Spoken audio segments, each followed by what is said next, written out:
So, welcome to day 22 All in Faith Challenge, and we are getting into the home stretch here. Um,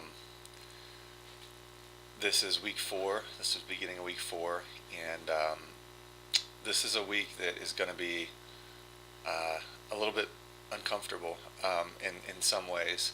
Um, I know that in a lot of ways it's already been very uncomfortable, but up until now we've been focusing on God, and we've been focusing on ourselves.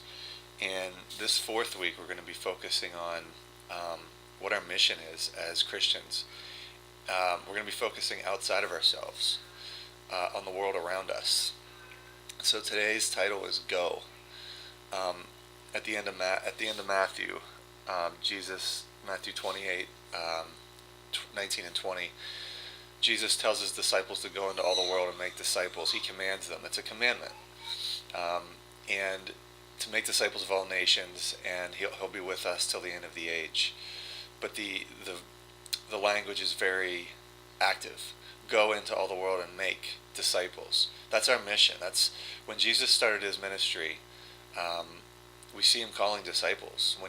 The last thing he says to his disciples before he leaves is go make disciples. And so the whole point of us becoming Christians and living this thing out is to make disciples wherever we are, whatever we're doing. And we're going to get into a lot more of this week, but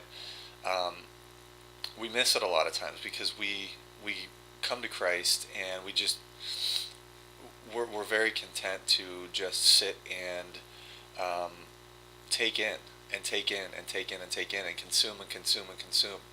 And what we have now facing us in America in the 21st century is in a lot of ways a very ineffective church, a very self-centered church, a church that does not reflect Jesus, a church that reflects our culture, a church that reflects our desire to consume.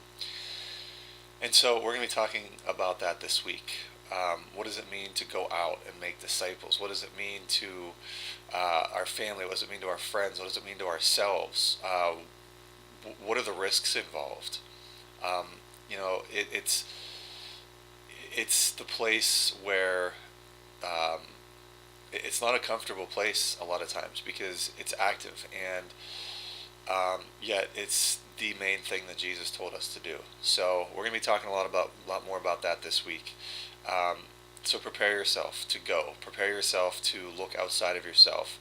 Prepare yourself to take a look at how you're living and, if need be, how you're going to adjust that lifestyle. I hope you guys are continuing to read Radical. We should have been finished with it by now. This is a week to catch up.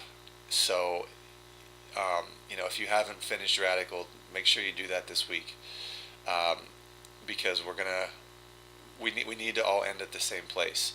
So we're hitting the last stretch here, and I just encourage you guys to keep going. And I'm going to keep running, and we're going to see where we end up and what God asks us to do and where He's leading us.